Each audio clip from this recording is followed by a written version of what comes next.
vocês? Sou a professora Jéssica, nós estamos aí aprendendo direito constitucional. Eu espero que vocês estejam amando, eu acredito que sim aí. Nós já estamos aí numa batalha, nós estamos aí há um tempo juntos. Estou muito feliz de ter você aqui comigo. Espero que você esteja também fazendo a sua parte, tá? Esteja fazendo os seus resumos, as suas revisões, os seus exercícios, que também é uma parte bem importante aí desse equilíbrio para você ser aprovado. Já digo, já disse e volto a dizer, será uma honra receber uma mensagem sua, professora, passei, estou aprovado, vou começar o meu curso semana que vem, estou começando meu curso tal dia. Ficarei muito feliz, acho que nós, não só eu tô falando eu, mas em nome da Faculdade Realiza, vamos ficar muito felizes de receber as mensagens de vocês de aprovação. Não deixe de falar para nós, olha, professora, passei, estou começando meu curso. Isso aqui também, se me quiserem chamar para as festas de formatura, as festas de aprovação, eu agradecerei muito o convite de vocês, ficarei muito feliz, comidinha, churrasco, Coca-Cola, essas coisas todas. Pode me chamar também, não fica só querendo me usar aí para os dias de luta, não. Me chama para os dias de glória, lá para as festas de comemoração, tá? Porque é um momento para comemorar sim. Quando você vê seu nome lá no diário oficial do Estado, da União, dependendo do concurso que você for fazer, comemore. Que eu sei que seu coração vai bater a 1000 por hora, você não vai se aguentar aí de felicidade, não é? Não, é engraçado que eu falo isso, eu já imagino o seu olhinho aí brilhando na frente do seu computador, na frente do seu tablet, do seu celular aí. Eu já vejo você aí como um concursado e os seus olhinhos devem estar brilhando nessa hora. Errei? Não, acertei, né? Mas não vamos perder tempo, porque aqui tempo é estudo, agilidade. Vamos lá, eu acho que você já deve estar no 220, porque tem um tempo aí que nós estamos juntos. Já deu prazo para você pegar no tranco aí, já tá engatado a 220 por hora. Não tá mais aquele aluno que não quer saber, que tá meio dormindo, que tá meio apagado. Pelo amor de Deus, possível que até hoje você ainda não acordou pra vida. Vamos acordar, senão o seu concorrente vai passar na sua frente aí, tá? E hoje a gente vai falar sobre direitos políticos. Abre a sua Constituição aí, ó, no artigo 14. Vamos falar de direitos políticos, tá? Abriu sua Constituição? Tá com ela aberta? Por favor, não me estressa. Olá! Esteja com essa Constituição aberta aí. Ou essa Constituição impressa, essa Constituição aí. Não tem desculpa, galera. Não tem desculpa. Não aceito desculpa. Professora, eu não tenho Constituição. Você tá até agora sem uma Constituição Federal. É pra pedir pra sair, sabe? Sai. Não é? Você não tem a honra pra vestir esse uniforme pra estar aqui. Gente, precisa ter uma Constituição, tá? E eu falo isso, e é sério. Porque você está assistindo aí, você vai abrir uma aba do lado com a sua Constituição Federal. E eu vou bater nessa tecla até o último dia. Gente, tenham a sua Constituição em mãos, tá? E o que quer dizer aí direito político? Qual é o conceito? Quer anotar aí, ó? Conceito de direito político. Conceito, dá 2 pontos aí, eu vou ditar, anotem aí. Esses direitos políticos garantem a participação do povo no processo e na condução da vida política do Estado. De novo, ó, vou falar devagar aí para você anotar o conceito. Os direitos políticos garantem a participação do povo no processo e condução da vida política do Estado. É o que nós chamamos, é o que nós falamos de exercício da soberania popular.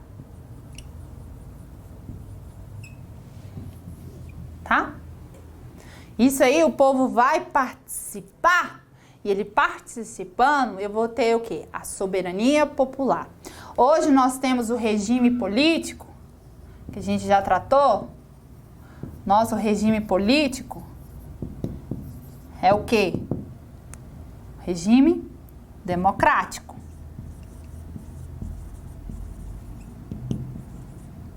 No qual o poder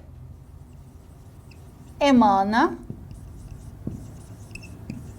do povo. É o que nós também falamos de Estado democrático. Tá? Esse Estado democrático, eu posso exercer ele de várias formas. Por isso que eu falo que tem espécies de democracia. A democracia tem algumas espécies. A primeira é a democracia direta, tá? Essa aqui o povo faz diretamente. Faz diretamente.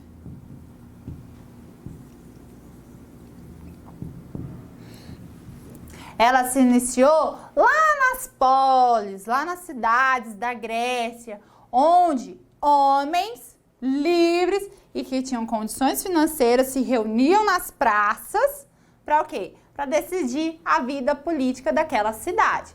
Tá vendo? Tanto que era mais fácil? Também tinha pouca gente, era bem específico as pessoas que podiam participar, homens livres que tinham condições financeiras se reuniam ali. Mas já pensou a gente ter que reunir 280 milhões de brasileiros numa praça para discutir a vida política? É bem complicado, tá? E aí nós temos também a espécie indireta, a democracia indireta.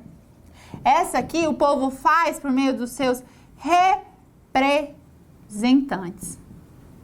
Eu vou escolher aquelas pessoas que vão me representar lá na hora de decidir a vida política do meu país.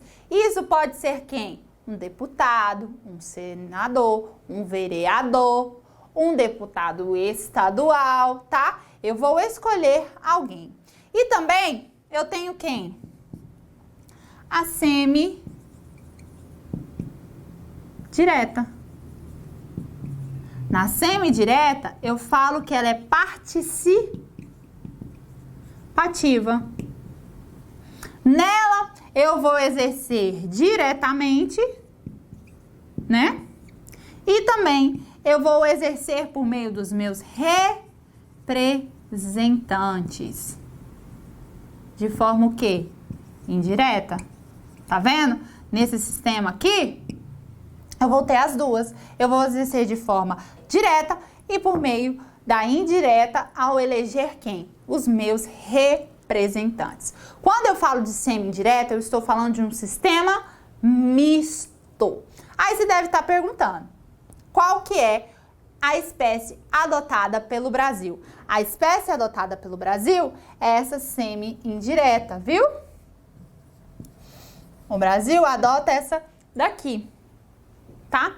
E aí você deve estar perguntando, beleza, eu entendo que a forma indireta, eu vou lá, voto e escolho o meu representante. E de forma direta, como é que eu faço isso? Eu não me reúno numa praça aí para decidir a vida política do meu país, não. Como é que eu faço isso, professora? Eu nunca vi. Já viu sim. Sabe como é que eu exerço essa forma direta?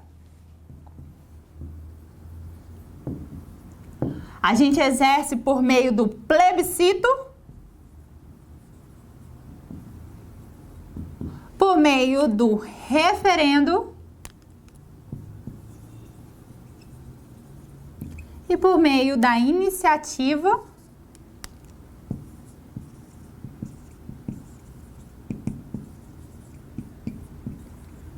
em algum momento aí da vida política do Brasil, você já deve ter visto algum desses institutos aí, que são formas o quê? Da população participar diretamente da vida política do Estado. Plebiscito, referendo e iniciativa popular. Aí você deve estar perguntando, tá, professora, e como é que essas situações se dão? O plebiscito é um ato prévio de consulta, viu? Ao ato. Ele é prévio ao ato. Eu tenho uma lei ali, o legislador ele quer fazer uma lei, mas antes ele vai fazer o quê? Vai ouvir o povo brasileiro. E para ele ouvir, ele pode fazer o quê? Um sistema eleitoral. Um exemplo de plebiscito que nós já tivemos. Em 1993, a nossa Constituição, em 88, tinha dito que depois de 5 anos eu ia ter que chamar o povo para eles decidirem o quê? A forma de governo. Se seria monarquia, ou se continuaria uma república. Se brincar, você já deve ter ouvido falar disso aí. Lá em 93, alguns aí não eram nascidos, outros já eram, outros participaram desse plebiscito aí para decidir o quê? Era um ato prévio. Antes de eu formalizar qual seria a forma de governo, eu chamei quem? O povo. O povo vem aqui e me fala qual é a forma de governo que vocês querem adotar. E aí foi decidido o quê? Vamos continuar com a república. Se a gente tivesse escolhido a monarquia, a gente ia lá buscar toda a genealogia lá do imperador, de Dom Pedro, ia lá em Portugal, colocar o descendente dele, ver quem era o descendente dele vivo e colocar ele como nosso rei. Já pensou? A gente ia ficar, majestade, não sei o quê, aqueles vestidos, aqueles bailes da nobreza e tudo mais, carruagens, aquela coisa assim, tipo Inglaterra. Já pensou? Coisa chique, né? Tipo Disney. Ou não, né? Enfim. E aí, nós temos depois quem? O referendo. O referendo é uma consulta posterior ao ato. Eu já fiz o ato, mas eu preciso o quê? Que a população confirme ou rejeite aquele ato que eu fiz, aquela lei. Um exemplo que nós temos é o Estatuto do Desarmamento, lá no artigo 35, que perguntou para o povo assim, ó, tá vendo? Eu já tinha o Estatuto do Desarmamento, lá naquele estatuto eu tinha um artigo que eu precisava ouvir a opinião do povo. Povo, vocês querem que continue a manutenção ou a manutenção ou não da quê? Da proibição da comercialização de armas e munições no território brasileiro. Lembra? Esse aí eu lembro lá do sim, não, que tinha essa questão aí para debater. Vamos ouvir o povo? O que o povo quer? Aí o povo decidiu o quê? Não queremos a proibição da comercialização aí, ó, de armas de fogo e munição no Brasil.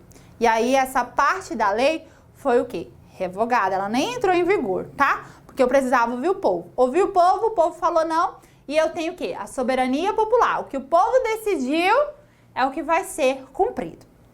E por último, eu tenho o quê? A iniciativa popular. A iniciativa popular se dá quando a população apresenta um projeto de lei, viu? Isso aqui é um projeto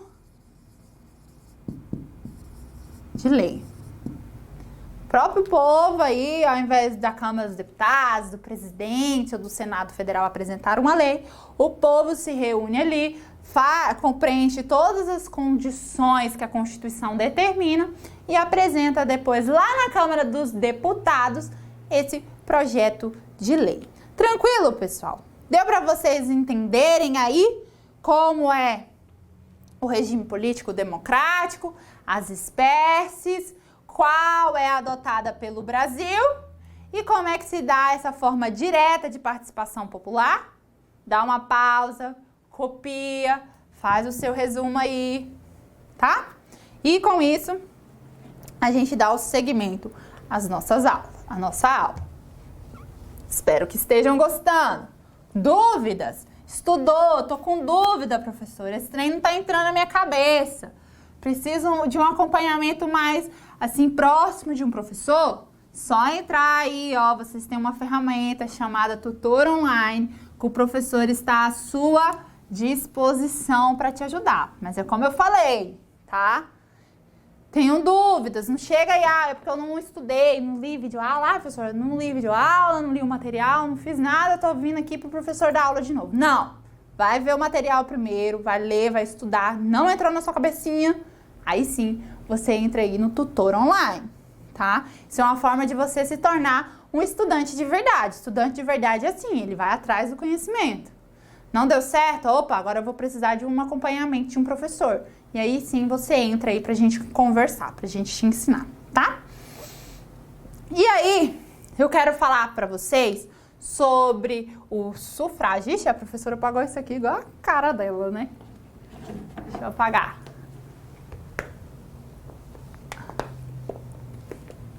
A gente precisa saber sobre o que é sufrágio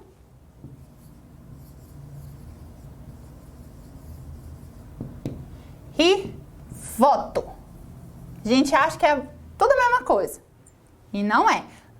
Sabe o que é bom no direito constitucional? É que a gente vive direito constitucional 24 horas por dia.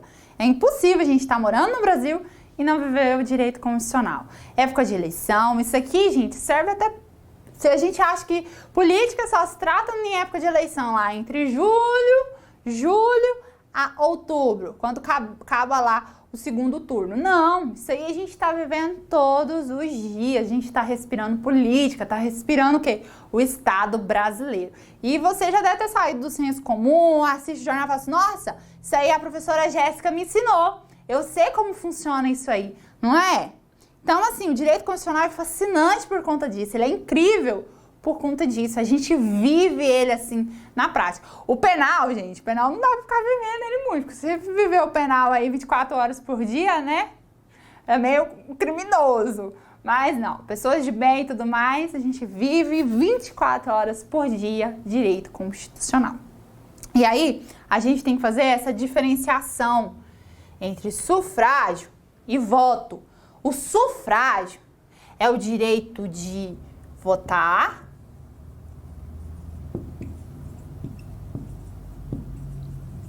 e o direito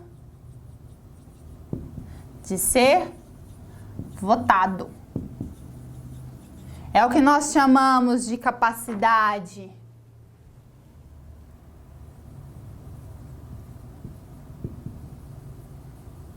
ativa, né? Quando você vota. Quando você é votado, nós chamamos de capacidade passiva. E a gente vai tratar de cada uma delas.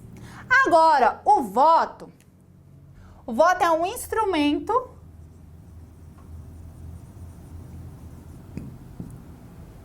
tá? Para eu exercer meu direito de sufrágio. E esse voto, quais são as características dele presentes na nossa Constituição? Ele é direto, universal,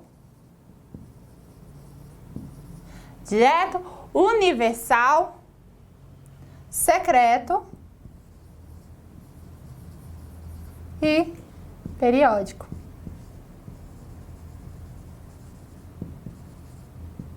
Tá lá no nosso artigo 60 da nossa Constituição, falando que o nosso voto é direto. Eu pessoalmente vou lá, é uma questão personalíssima, eu vou lá e voto no meu candidato. Universal, homens e mulheres, branco, preto, azul, rosa, tá? Se eu tenho que preencher as condições lá de eleição, de gozo dos direitos políticos, eu vou votar. Eu não vou fazer acepção de rico, pobre, não vou fazer, não posso fazer esse tipo de acepção, homens e mulheres. Ah, um filme bem interessante aí, ó, para vocês assistirem. Porque o voto feminino, ele foi conseguido assim, aos poucos. No início, as mulheres nem participavam, elas não tinham esse direito. Elas foi uma luta, né, das mulheres para a gente conseguir o quê? Nosso direito de voto. Filme muito bacana para você assistir aí, ó, no momento de descontração e também usar como um momento de cultura, de crescimento intelectual, chama As Sufragistas. É muito bacana para vocês assistirem. Vai contar assim um pouco desse movimento de conquista da mulher para o direito de votar. Assistam lá depois. Secreto, ou seja, ele tem um sigilo. Eu não sou obrigada a falar de a quem eu votei. E periódico, a gente vai lá o quê? De tempos em tempos votar. No nosso caso aqui no Brasil, ele também é o quê? Obrigatório. Todos são, aqueles que preenchem lá os requisitos, são obrigatórios a ir lá e votar. Isso aqui, ó, o obrigatório, ele não é cláusula pétrea. Os únicos que são cláusulas pétreas são esse aqui, ó, direto, universal, secreto e periódico. Esses são. Agora, em relação ao obrigatório, ele não é. Se o constituinte derivado, poder constituinte derivado, quiser modificar e falar que ele é um voto facultativo, ele vai poder, tá bom? E aí, eu já falo para os senhores sobre a capacidade eleitoral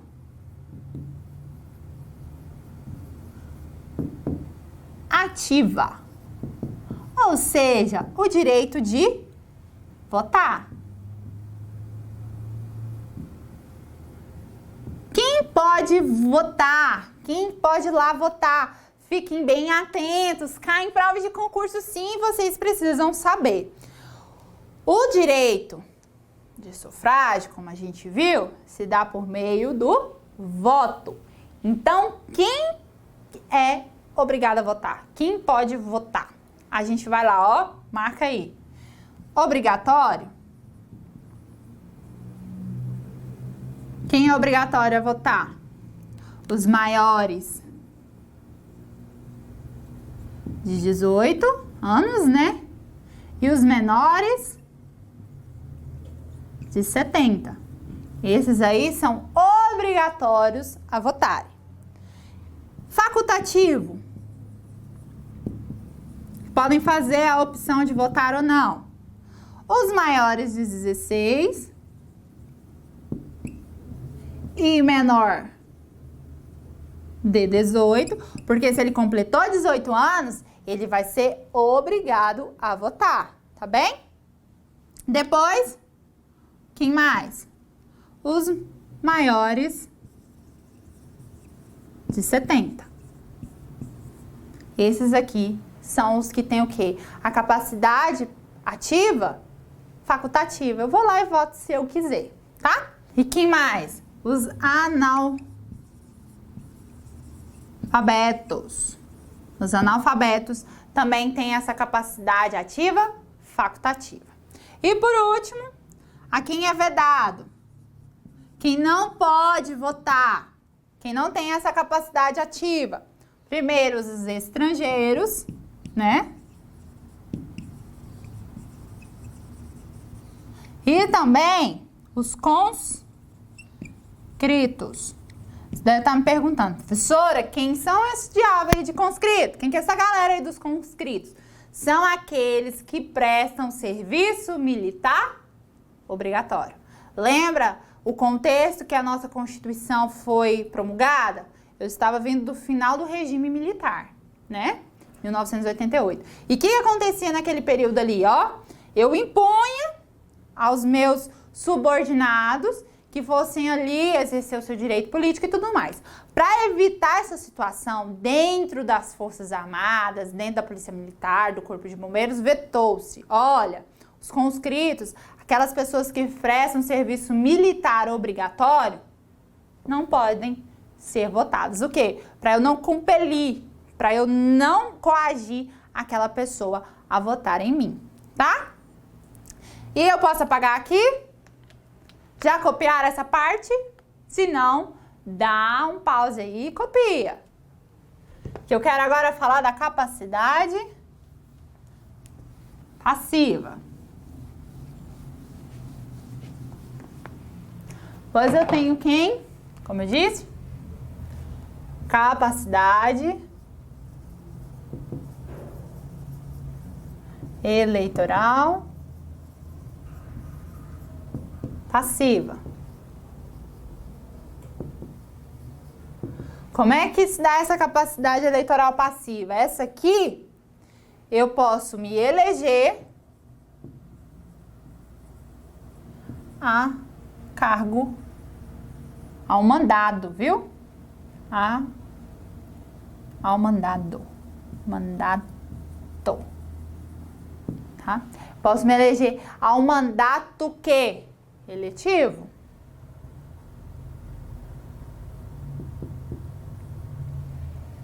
Eu vou poder o quê? Ser votado. Posso me eleger, eu posso concorrer ao mandato eletivo. E aí eu preciso preencher as condições de elegibilidade. E eu peço aos senhores aí, ó, que abra a sua Constituição no artigo 14, parágrafo 3º, para a gente ver quais são essas condições de elegibilidade. Vai falar aí para vocês, ó, primeiro, nacionalidade brasileira. Eu tenho que ser o quê? Brasileiro. Posso ser brasileiro nato e naturalizado. Algumas situações lá já dentro da casa, eu não vou poder concorrer se eu for naturalizado. Por exemplo, presidente da Câmara e presidente do Senado. Eu não vou poder concorrer se eu for naturalizado, porque são cargos privativos de brasileiros natos. Depois, eu tenho que estar com o pleno exercício dos direitos políticos, eu tenho que estar lá podendo votar com meu registro na Justiça Eleitoral. Eu tenho que ter também o meu alistamento eleitoral, que é eu ir lá, ter o meu título de eleitor, me registrar naquela Justiça Eleitoral. Depois eu preciso ter o domicílio eleitoral na circunscrição. Se eu quero me concorrer a vereador, eu tenho que morar naquele município ali. Se eu quero concorrer a governador, eu tenho que morar naquele estado. Se eu quero concorrer a presidente, eu tenho que morar o quê? No Brasil. Tenho que comprovar que eu moro ali, que eu tenho esse domicílio eleitoral onde eu quero concorrer o meu cargo. Depois eu tenho o quê? Filiação partidária. Eu tenho que me filiar a um partido político. Detalhe muito importante, no Brasil eu não aceito o quê? A candidatura avulsa. E quando eu sou deputada ou vereadora, deputada estadual, deputada federal, aquela cadeira ali que eu estou ocupando não pertence a mim. Pertence a quem? Ao meu partido político.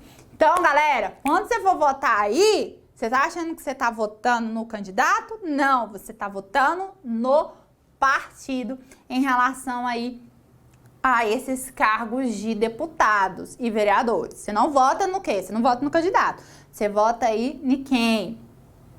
No partido. Por isso que tem alguns partidos aí, para aumentar o coeficiente partidário, o coeficiente eleitoral e chamar uma galera, ele coloca um famosinho. E o famosinho recebe muitos votos e aquilo ali aumenta a quantidade de cadeiras que ele vai ocupar lá na Casa Legislativa.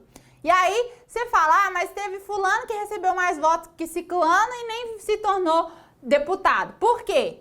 Por conta dessa computação aí. Eu não estou votando no candidato. Eu voto em quem? No partido político. Professora, agora eu estou entendendo tudo. Tá vendo que constitucional é vida? Conhecereis a verdade está te libertando, não é assim? Que foi um tema aí de um candidato. Enfim, tá entendendo o negócio? O negócio é muito mais sério, tá? E a gente precisa entender isso. E por último, a última condição, eu tenho o quê? A idade mínima de acordo com o cargo a qual eu me candidato, tá? E quais são as condições aí de idade mínima? Vamos apagar aqui isso, despenque. E os senhores devem decorar essas idades. Aqui é decoreba mesmo, tá? As idades aí, ó. 35 anos. 21 anos, 30 anos, né? 21 anos. e 18 anos. Quando eu tenho 35 anos, eu posso concorrer para o cargo de presidente e vice-presidente da República e também para senador. Aos 30 anos, governador e vice-governador. Tá? Depois, quem? Com 21, eu posso ser deputado federal, deputado estadual e deputado distrital, né, lá do Distrito Federal. Deputado, participar das casas legislativas lá. O prefeito, o vice-prefeito e esse aqui também, ó, juiz de paz. Deveria ter uma eleição para quê? Para eu eleger um juiz de paz. Não temos ainda, tá? E com 18 anos, quem faltou? Quem tá sobrando aí dessa galera aí? Você que é atento, que assiste os jornais, lê revistas, quem tá faltando é o vereador. O vereador, para eu ser vereador de um município, eu tenho que ter o quê? 18 anos. Fácil, pessoal. Tranquilo. Isso aqui cai aí na sua prova, é para você pôr essa questão no bolso e levar para casa. Não tem erro. Essa aqui, ó, se o examinador perguntar para você, é questão dada, tá? Vamos dar uma pausa aqui, beber aquele café, aquela água, dar esticadinha aí na coluna e a gente volta falando sobre direitos políticos ainda.